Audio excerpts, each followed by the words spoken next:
Bonjour à tous, j'espère que vous allez bien. Alors aujourd'hui, nous allons parler de ce que nous allons mettre sur notre tête à partir de maintenant. Donc on est en automne, donc à partir de l'automne. Premièrement, je vais vous parler du foulard, parce qu'on en a beaucoup vu. On en a beaucoup vu sur les défilés, un peu partout, enfin dans les défilés, donc sur les défilés, dans les éditoriaux mode des magazines, chez les influenceuses, enfin un peu partout, ok?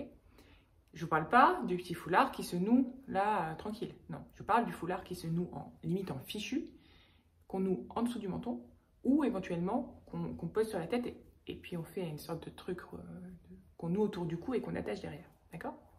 Donc, ça revient à la mode, enfin ça revient à la mode, ça a été à la mode dans les années 70. Ça fait en 2018, Léandra Medine en a porté, en 2019, Chloé Sevigny en a porté, mais c'était pas vraiment tendance. Mais, vous voyez, ça commençait à être dans l'air du temps. C'est toujours intéressant de voir comment un gimmick fashion prend ses racines petit à petit, puis finit par éclore.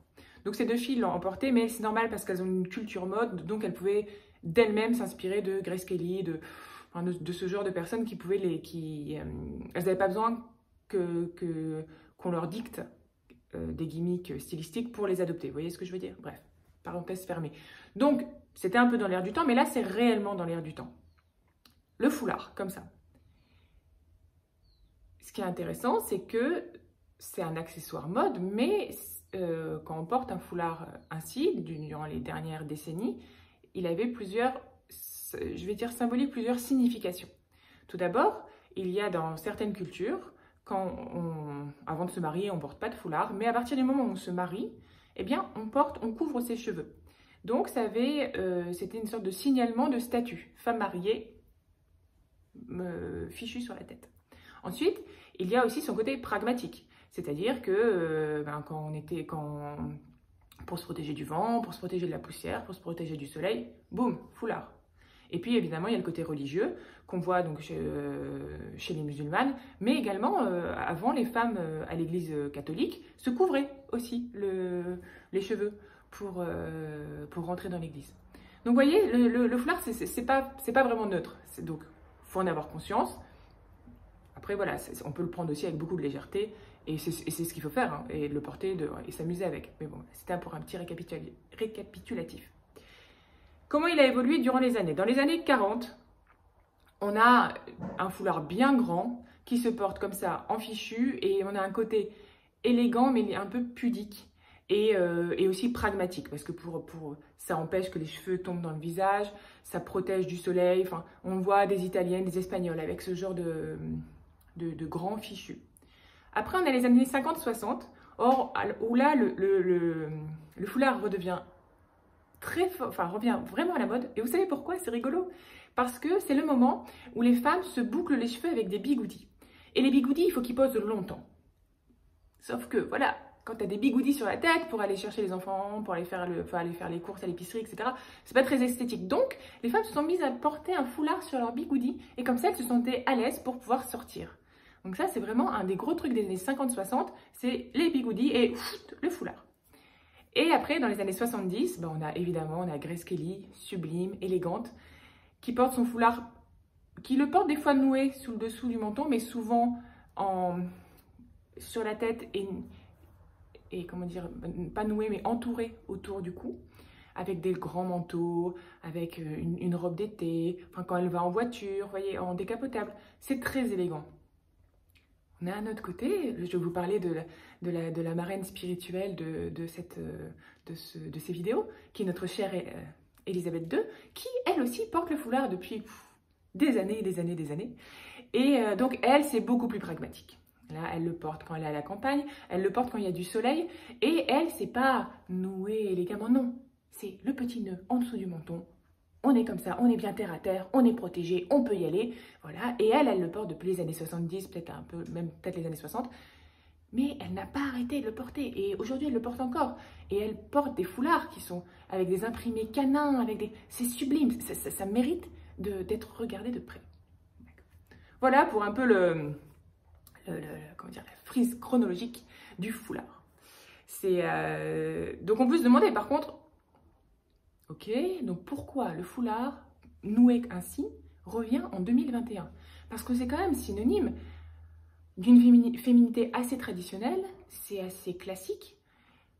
Or, en ce moment, tous les codes bougent, le côté de la femme traditionnelle, les gens, c'est pas ce qu'on met le plus en avant, le côté beauté sage, un petit peu en retrait, c'est pas du tout ce qu'on met en avant. Et pourtant, cet accessoire et ce dress code est présent sur les podiums. On peut imaginer que, il y a moi je vois 3 raisons. Première raison, c'est un tel, il ne faut pas que j'emploie de mots vulgaires, mais c'est un tel bordel, ok? La terre, la société actuellement, c'est tellement, ça va dans tous les sens, c'est pas forcément c'est beaucoup d'énergie négative, tout est sans dessus dessous, bon ok, Covid, mais pénurie de telle ou telle chose, plein de choses, perte de repères complet, on a besoin apparemment de revenir à quelque chose de rassurant. Et cette féminité-là, classique, sage, une féminité de nos mamans en fait, est rassurante. Et c'est pour ça en fait que le foulard noué ainsi revient. C'est ce que je pense. On a besoin de s'ancrer. On a besoin de renouer avec une certaine tradition pour se rassurer, pour avoir une sorte de cadre, alors que tout bouge. Première raison. Deuxième raison potentielle, le fichu comme ça, c'est un côté paysan. Les femmes paysannes, tout ça, elles avaient ce fichu. Et aujourd'hui, on est tellement dans la superficialité, dans la consommation à l'excès qu'on se perd, et il y a un besoin de renouer avec l'essentiel, avec l'authentique, qui se fait de plus en plus sentir dans la société. Le nombre de gens qui partent vivre à la campagne est énorme. Et c'est pas qu'à cause du Covid, c'est parce que ça a déclenché des choses. On se rend compte qu'en fait, on est mieux au contact de la terre que des buildings. Et donc, ce foulard, ça fait sens avec ce désir de retrouver le plaisir de vivre au grand air. Et troisième point, peut-être le plus impactant, qu'est-ce qui se passe? En fait, ce foulard, il a été très très présent jusque dans les années 70, fin des années 70. Ok, donc partir des années, en fait, les millennials, je pense que c'est comme ça qu'on dit, ils n'ont pas vécu, ils n'ont pas eu de personnes contemporaines, ils n'ont pas évolué avec des personnes qui portaient ce foulard, d'accord? Donc pour elles, ça n'existe pas, c'est très vieux. Et elles ne l'ont pas expérimenté, donc c'est très vieux, donc c'est nouveau. Donc elles peuvent se l'approprier, pour elles, elles ont l'impression que waouh, c'est un truc super fun, elles n'ont pas toutes les images que nous on a, enfin je dis moi parce que je suis née en 82, mais vous voyez, donc ce côté-là de pouvoir proposer quelque chose de faussement nouveau à des personnes qui n'ont pas connu le moment où cet accessoire était en vogue, je pense que ça participe à l'émergence de cette tendance. Voilà. Après, je voulais vous montrer ce qui se passait sur les podiums. Sur les podiums, on a Rock Sanda qui propose un foulard noué sous le menton, oversize. Donc le foulard, il est immense. Ce qu'il faut savoir, c'est que c'est sympa, quand une tendance un peu tradie, comme ça, de la décaler. Alors, ou on va la décaler par le dress code, ou on va la décaler par l'accessoire en lui-même. Là, c'est décalé par l'accessoire en lui-même parce que l'accessoire, il est vraiment grand. Donc, automatiquement, quand on va le porter, si on le porte, et quand on va le porter, donc ça, on va avoir une sorte de grande capuche dans le dos, parce que la pointe, elle va ok. Et le nœud, il va avoir 2 pans assez longs. On aime ou on n'aime pas, mais c'est intéressant de voir comment ça a été un peu détourné. Après, on a chez Prine. Prine, il s'est inspiré du documentaire Grey Garden. Alors, Grey Garden, mon accent est tellement pourri, c'est l'histoire, vous savez, enfin c'est un film documentaire où je pense que c'est la tante et la nièce ou la cousine de Jackie Kennedy qui ont été filmées pendant longtemps et elles étaient dans un dénuement incroyable, c'était des originales. Et la plus jeune porte souvent un fichu, un foulard imprimé. Et dans sa collection, les références, les foulards sont portés et créés en référence à ce documentaire. C'est assez joli. Esthétiquement, visuellement, c'est vraiment joli. Dans la vie de tous les jours, c'est compliqué. Mais c'est comme vous le sentez. Mais c'est compliqué. Ensuite, on a Dior. Alors, Dior, elle a fait un défilé très film noir, comme ça, très glamour. Mais bon, c'est brumeux, vous voyez. et il y a un étang, enfin il n'y a pas un étang, il y a un fleuve, qui a un mec avec son chapeau qui vient de jeter sa cigarette sous un lampadaire. Vous voyez l'idée? C'est un peu ça. Et donc là, des fichus en mode Grace Kelly, pam pam pam, mais ça fonctionne super bien parce on n'est pas en total look, on n'est pas sur des silhouettes ultra classiques, on est sur des silhouettes où il y a de la grosse maille, où il y a des grosses boots. Donc le foulard vient ajouter un petit côté chic qui patine le côté roots du reste de la silhouette. Après, la silhouette n'est pas toute roots. Il y a un moment, il y a une grande jupe à corolle. À un moment, il y a une autre jupe où elle met ses poches, où elle met ses mains dans ses poches. D'ailleurs, ces jupes sont quand même canon, il faut quand même le savoir. Autant Dior, je ne suis pas fan, mais il y a des coupes parfois vraiment très belles. C'est de Dior dont il faudra s'inspirer si on a envie de porter ce type de foulard. C'est-à-dire qu'il faut porter le foulard sur des tenues qui ne correspondent pas à son ADN. On ne porte pas le foulard avec un petit look BCBG ou avec un petit look bourgeois ou juste féminin comme il faut, d'accord? Ce qui est intéressant, c'est de pouvoir le mixer avec des éléments qui ne correspondent pas à son ADN, comme ils l'ont fait chez Max Mara également. Ils ont ces foulards noués ou capuche autour du cou, puis autour du cou, ou noués comme ça sur le menton, avec des blazers de mec, avec des blousons un peu Teddy. L'idée, c'est vraiment de télescoper. Dans ce cadre-là, porter un foulard, ça peut être super joli. D'autant plus qu'on peut jouer avec les couleurs, on peut jouer avec les imprimés. Ça peut être la petite touche qui va relever un look. Et chez Max Mara, ils avaient un long manteau kaki et le foulard était vert gazon. Purée, sans le foulard, ça aurait été super triste. Et là, on a tout de suite, ça rehausse. Donc, l'avantage du foulard, c'est de pouvoir jouer avec les couleurs et vraiment de complexifier le puzzle vestimentaire. D'accord? Donc, on le mixe avec du sportswear, donc sweat à capuche, manteau, avec des cabans, des choses très masculines, des blazers, des trucs très tailoring. On le mixe avec de l'ultra cosy, de la grosse maille. Vous voyez, prenez plein de choses. Vous voyez, identifiez les pièces qui ont une nature forte. Je vous dis, un sweat à capuche, c'est sportswear. Un caban vraiment coupé droit, c'est masculin. Un blazer droit Prince de Galles, c'est masculin. Une grosse maille, un gros gilet, maille dufteuse, col châle, tout ça, c'est ultra cosy.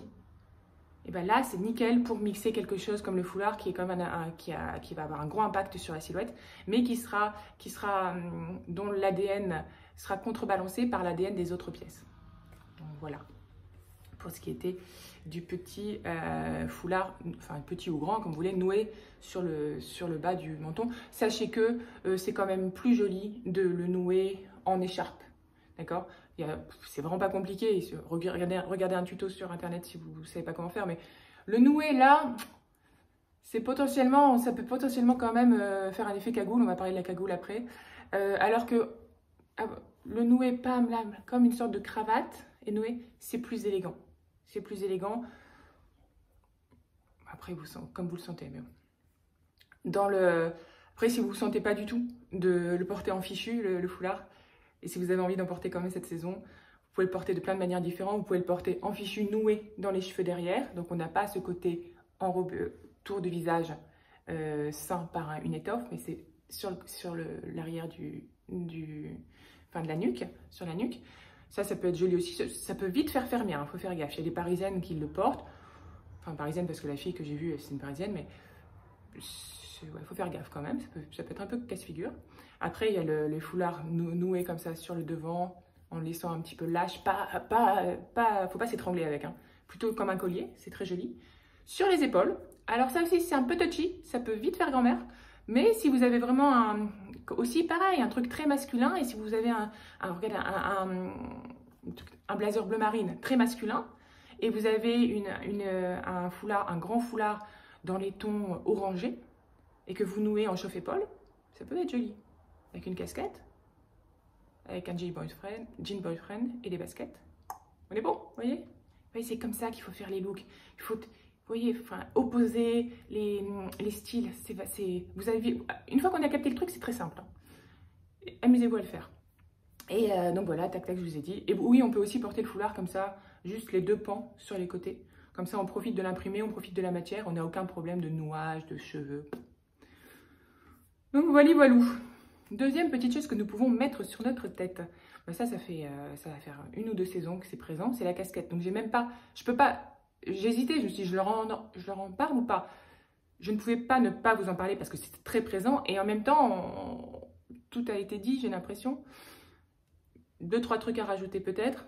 Pour le port de la casquette, il suffit d'aller regarder chez Céline le défilé Spring-Summer 2021 et puis Automne-Hiver 2021. Ouais. Et voilà. Sur le Spring-Summer, tout le monde avait des casquettes. Un peu moins sur l'hiver, mais bon. En fait, l'idée, c'est qu'on mixe et on télescope. Ça va être le mot de la vidéo, télescoper. Plus la tenue est chic, plus la tenue est raffinée, plus la tenue est sophistiquée, sage, sérieuse, boum, on met la casquette. Et là, c'est nickel, d'accord? C'est vraiment l'idée de décaler les choses pour qu'il y ait de la vie, pour que ça raconte une histoire, pour que ça soit rigolo, pour que ça interpelle, d'accord? Pas trop, hein, que ça interpelle un tout petit peu, pas « oh, c'est bizarre », non, oui, un petit peu « ah, c'est sympa ». Après, évidemment, vu que la casquette c'est à la mode, le marché de la casquette s'est développé. Et voilà, ils nous ont fait des casquettes dans tous les styles, dans tous les genres. On a du tweed chez Saint-Laurent, on a de la moumoute chez Salomon. Je pense que c'est chez Salomon, je ne dis pas de bêtises. Ouais. On a une casquette à 350 € chez Céline. Si vous aimez, allez-y, mais c'est pas l'idée. Quand il y a un accessoire comme ça à la mode, il faut mieux le prendre en mode le plus basique possible. Limite une casquette Décathlon sans aucun logo. Ou alors un logo New York ou j'en sais rien. Un truc sobre qui vous coûte 20 €, d'une couleur sobre, bordeaux, bleu marine, kaki, ouais ça c'est bien. Et ensuite après vous l'associez de la manière que j'ai évoqué précédemment. Ça ne sert à rien d'avoir un modèle sur-brandé, sur-fashion, gorgé jusqu'à l'overdose de l'air du temps, des gimmicks de l'air du temps. Tiens, le tweed à carreaux, tiens, la moumoute. C'est too much et ça manque de naturel et on perd en style. Si vous voulez faire... la casquette, c'est un basique. On le consomme comme un basique. Le reste, c'est que du business et ça ne sert pas l'allure. Souvent, franchement, ça ne sert pas l'allure. C'est après, si vous avez envie, et pour vous, c'est comme des friandises, faites-vous plaisir. Mais vous ne sentez pas du tout obligé. Parce qu'une casquette bien coupée, et je ne fais pas d'appui pour Décathlon, mais c'est à ça que je pense, on en trouve, il suffit de chercher un peu, il faut qu'elle prenne bien la tête, il faut que la visière soit pas trop courte, assez longue pour pouvoir se recourber un petit peu, et que surtout la teinte soit sympa. Après, c'est bon, il n'y a pas besoin de plus. Hein. Voilà pour la casquette. Et là, on arrive alors, au moment que je préfère, parce que je vais vous parler de la cagoule. Mon Dieu, la cagoule. La cagoule, ok. La cagoule, je vous en parle parce que, en fait, c'est en passe de revenir à la mode. En fait, c'est là, c'est présent, il y en a chez Zara, chez plein. En 2018, qu'est-ce qui s'est passé en 2018? Raf Simons chez Calvin Klein. Donc, Raf Simons chez Calvin Klein, c'était le truc super pointu. Ça n'a pas marché pour moult de raisons, mais les gens qui aimaient la mode, ils regardaient ce qui se passait chez Calvin Klein quand Raf Simons bossait pour cette griffe. Qu'est-ce qu'il fait en 2018? Il met des cagoules. Assez mannequins. Alors, les cagoules en tant que telles sont très jolies. Enfin, quand elles ne sont pas portées, quand on les regarde comme ça, c'est bien tricoté, les mix de couleurs sont vraiment beaux et tout ça. Après, les personnes, les mannequins, on les voit avec, ça fait un peu tête de spermatozoïde ou tête de personnes, vous savez, qui viennent de se faire un lifting et qui sont bandées comme ça, voilà, oh, c'est pas top. C'est vraiment pas top. Mais ça fait illusion parce que vu que la matière est jolie, enfin la matière elle est présente et ça crée un contraste intéressant avec le reste de la tenue et que les couleurs sont belles, on se dit ah c'est pas mal. Mais en fait ça reste immonde, la cagoule ça reste immonde, les couleurs étaient jolies. Ça ne prend pas, évidemment. Mais là, Musha Prada qui s'est dit Covid, confinement, envie de protection, envie de porter le masque, donc cagoule, le masque se fixe bien dans la cagoule, ça maintient bien. On va ressortir la cagoule. Alors sachez en fait que pour quelqu'un qui est né dans les années 80, et qui, je sais pas, de 6 mois à 10 ans, s'est tapé la cagoule tous les hivers, et voire pire, voir le passe-montagne, pour aller au sport d'hiver. Le passe-montagne, c'est quand même le truc où il n'y a que les yeux, et c'est en laine, et tu respires. Donc, tu as comment dire, la buée qui sort de ta bouche, elle devient humide.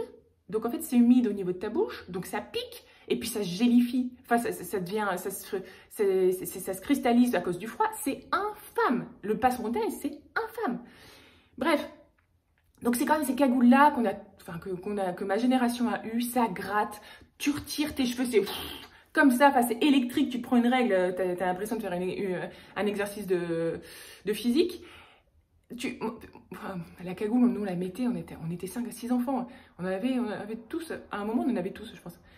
Et l'idée c'était que maman elle nous dépose à l'école et qu'on arrive à un moment entre le moment où notre mère nous faisait coucou et qu'on passait le portail de l'école et puis rentrer dans la cour, c'est de réussir à virer la cagoule, la mettre dans le cartable. Et puis que la maîtresse nous disait, oh, t'as pas de bonnet? Non, non, je l'ai oublié. C'était quand même chaud la cagoule. Mais voilà, donc quand on nous dit cagoule, pour ceux de ma génération, c'est quand même les traumas qui remontent. Et quand Miuccia Prada se dit « Allez, on remet la cagoule sur le devant de la scène », on a envie de lui dire « Mais sérieux, t'es plus vieille que nous, donc t'as dû en faire porter à tes gamins, et tu remets ça, il y a un petit côté pervers. Hein. » Bon. Bref, donc, comment elle fait chez Miu Miu, Miuccia Prada? Elle nous fait une cagoule tricotée main. En tout cas, ça a l'air, ça va pas être tricotée main, avec masque intégré. Donc ça, elle n'a peut-être pas imaginé que potentiellement la pandémie allait se terminer. Parce qu'aujourd'hui, nous, au Portugal, on ne porte plus de masque. Ouais, on ne porte plus de masque. Peut-être encore en grande surface, mais pour le reste, non. Et là, de voir cette cagoule avec le masque, c'est juste des mauvais souvenirs qui reviennent. Ça t'enferme, déjà, la cagoule, il y a un côté claustrophobique, mais voilà, avec le masque en plus. Donc, elle s'est un peu... Enfin, elle a misé sur le côté... sur le fait que ça allait perdurer. Peut-être que ça servira encore un jour, mais là, j'ai l'impression que ça s'estompe en tout cas. Donc, bof, quand même, le masque intégré. Après, elle a fait des cagoules plus légères, enfin, moins, qui n'englobent pas le cou. Donc, j'imagine que quand on l'enlève, il y a moins l'effet statique, mais j'en suis pas certaine.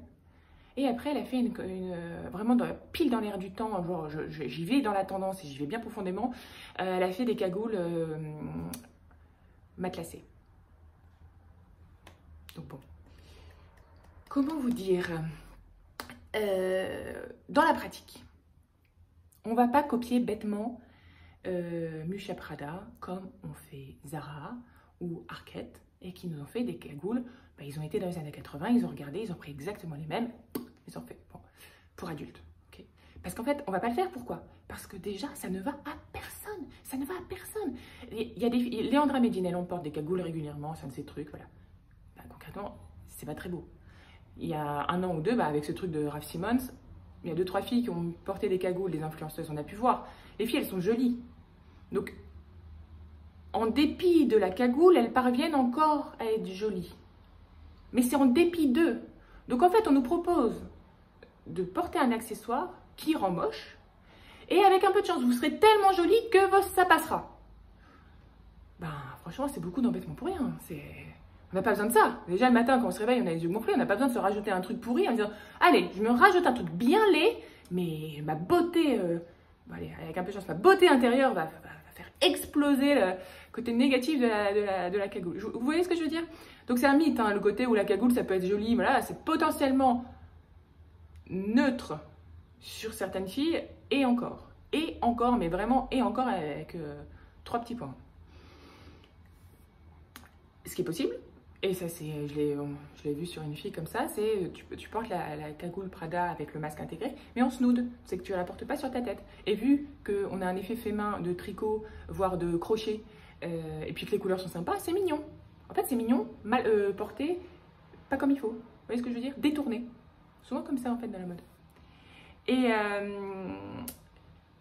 Et bien sûr, on ne fait pas de la surenchère en disant, moi, je vais être plus pointu que pointu, je vais adopter la dernière nouveauté de Stella McCartney et je vais prendre un passe-montagne Donc passe-montagne où on ne voit que les yeux. Donc ça fait style GIGN en vacances chez le Père Noël. Vous voyez un peu cette idée? Ça... Là c'est bien, il y a le masque intégré certainement, c'est sûr, mais c'est juste, bon, enfin concrètement c'est un portable. À la limite au ski, sur la plus haute des pistes, et encore je pense que ce genre de lait n'est pas forcément adapté parce que je vous dis avec la respiration, ça se mouille et puis c'est désagréable.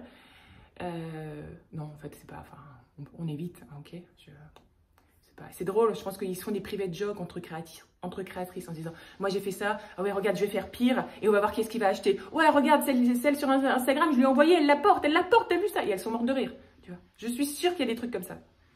Franchement ça sortira dans quelques années, j'en suis certaine. Enfin bref, voilà pour les petites choses à mettre sur sa tête. Il y a aussi le béret, mais bah, je trouve pas ça fantastique. Ouais, je préfère le bonnet concrètement. Le bonnet c'est un classique, hein. Donc, voilà, fichu, casquette et cagoule. Pour les cagoules, il y a quand même moyen de faire quelque chose. Quand on peut faire du 1 en 2, c'est-à-dire une cagoule en 2 parties, c'est chez Alexandra Golovanov qui fait ça. Un bonnet et une sorte de col montant. Ce fait que quand on remonte le col et qu'on abaisse bien le bonnet, on peut avoir une illusion de cagoule. Si on a envie d'avoir bien chaud comme ça, pourquoi pas. Et puis, on n'a pas on n'a pas le problème pour... Attention, je vais éternuer. Excusez-moi. On n'a pas le problème de quand on enlève la cagoule pour avoir l'effet statique. Mais en fait, si on l'a avec le col. Donc, en fait, ça ne règle pas trop le problème. Après, on a j'ai vu un autre style de cagoule. La cagoule, elle est un peu lâche. Ça fait un peu comme une cagoule côte de maille de chevalier. C'est un peu l'esprit. Et alors là, c'est plus intéressant parce que... quand on l'enlève, on n'aura pas ce côté, la maille n'aura pas collé aux cheveux, donc on n'aura pas les cheveux qui font leur vie là, ok? Et donc voilà, donc ça c'est pour les... Et puis aussi, ouais, ça c'est chez Bottega Veneta, c'est vachement mignon. C'est une capuche en teddy bear avec écharpe intégrée. Et donc on peut faire ça avec l'écharpe, alors dans ce cas-là on a plus que le visage qui dépasse et on est couvert comme une cagoule. Mais vu que ça s'enlève comme ça, il n'y a pas trop de problème pour les cheveux, parce qu'on n'a pas ce col qui passe comme ça, et qui, en frottant là, ça crée l'électricité statique. Et on a un côté cosy. Vous voyez, il y a possibilité d'avoir un effet cagoule, sans avoir un effet années 80 traumatique, et sans avoir les cheveux qui sont ultra tout échevelés. Voilà, voilà. Pour finir, je vous fais mes petites choses où j'aime pas. En fait, là, je vous parle que d'une chose parce que dans cette même chose, il y a du j'aime et du j'aime pas. Donc, voilà, c'est rigolo. Enfin, ça fait du 2 ans, non? Alors, je me promenais sur le magazine Elle parce que je me suis abonnée en... Vous voyez, je peux le regarder sur mon ordinateur, en virtuel. Ouais.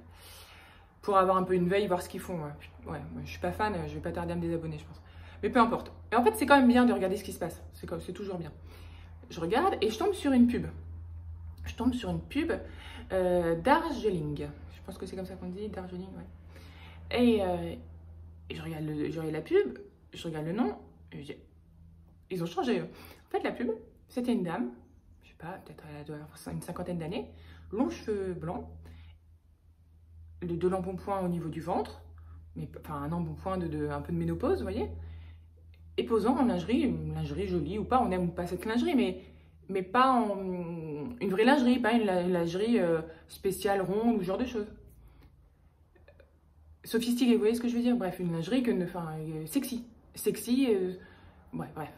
Et je me dis, waouh, ils ont fait du progrès, parce qu'avant Darjeeling, c'était ça, quoi. Moi, c'était la meuf, les fesses ultra rondes, la taille comme ça, enfin, c'était les pubs qu'on voyait dans le métro, qu'on voyait en sortant du métro, où les gars, ils se dévissent, ils se chopaient un torticolis, et puis nous, on se disait, bah purée, le jour où je ressemblerai à ça, je serais contente.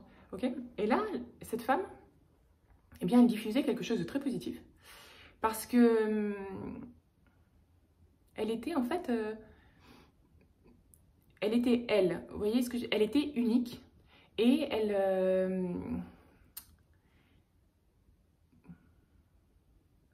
ne créait pas d'envie en termes de on est jalouse parce qu'on n'a pas les mêmes fesses, mais elle créait de l'envie parce qu'on la sentait bien dans ses baskets. Et c'est là où il y a toute la différence. Parce que avoir envie d'être bien dans ses baskets comme cette dame-là, c'est un booster. C'est quelque chose qui nous fait avancer parce qu'on a de l'action. On peut tout faire pour être bien dans ses baskets. On peut essayer de créer, dessiner, faire du sport, recontacter des copains, aller marcher dans la nature. On peut faire tout ça. Avant, la meuf, avec ses fesses toutes rondes et sa taille comme ça, elle créait de l'envie. Et c'était une envie stérile, une envie qui enferme, qui rend jalouse, qui est dépréciateur, qui nous fait porter sur notre corps un regard dépréciateur. Parce que dans la cabine, on se dit, bah putain, ah oui, moi ça fait pas comme ça, quoi. Moi j'ai les fesses plates, ou moi ma peau, elle a des aspérités, elle n'avait rien du tout. Donc en fait, la lingerie comme ça, un peu sophistiquée, etc., ce n'est que pour ce genre de filles. Sur un corps comme le mien, ça ne fonctionne pas. En tout cas, je n'oserais jamais me montrer à mon copain ou tout ça, avec ce corps-là, avec cette lingerie-là, parce que lui, il s'attend à voir des filles comme sur les pubs. En diffusant ce genre de photos, donc c'est dans une campagne, c'est comme je suis, ça fait la deuxième fois qu'ils font ça, où tu as des femmes, des filles très différentes, un peu à la Dove, vous voyez, très différentes, mais j'allais dire pas caricaturales, c'est que c'est des femmes que tu pourrais voir, ça peut être ta voisine, ça peut être la femme que tu croises à la piscine, ça peut être ta boulangère, ça peut être ta mamie, ça peut être ta tante, ça peut être ta copine. Vous voyez, c'est des gens dont on se sent proche d'eux. Et le fait qu'ils aient cette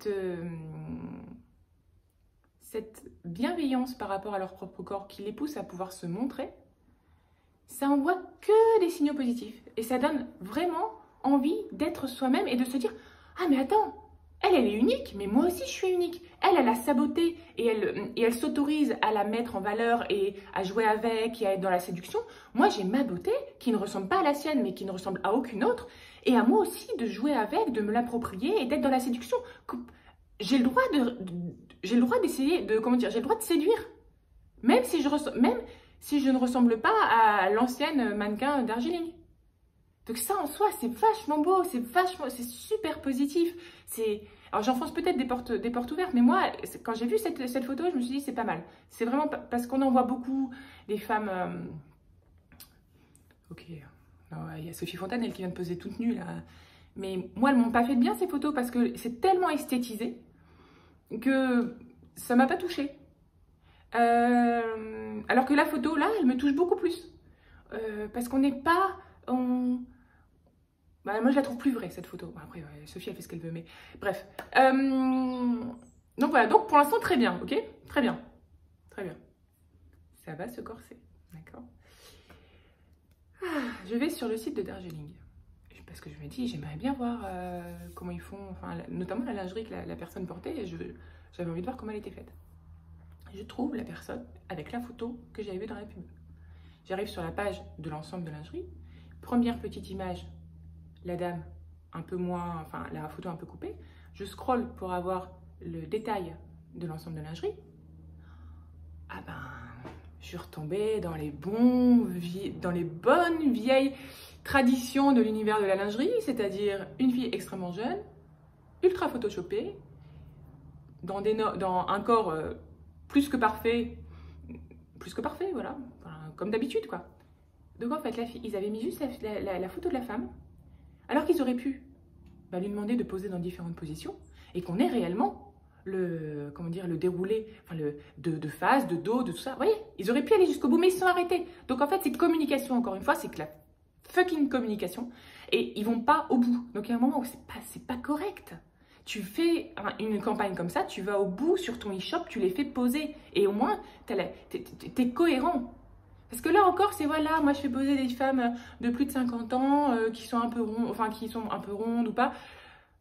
Par contre, voilà, quand je veux créer de l'achat et quand je veux créer du désir, eh bien, je le fais en mode bien traditionnel et je te mets la fille qui n'existe pas, parce que cette fille, elle n'existe pas. Son grain de peau est tellement photoshopé que c'est bizarre. Donc, c'est pas cool. Il y a encore vraiment beaucoup de boulot. Faut pas trop nous prendre pour des imbéciles, en fait. Tu peux pas dire que tu fais quelque chose de chouette pour aller vers plus d'acceptation de soi, vers du body positive, etc. Et puis faire ça, c'est ridicule. Donc peut mieux faire. C'était super bien parti, hein. Franchement, c'était super bien parti. Mais peut mieux faire. Voilà. C'est voilà tout ce que je voulais vous dire aujourd'hui. J'espère que ça vous a un minimum intéressé. Et je vous embrasse. Et puis passez une très bonne fin de journée. Ciao.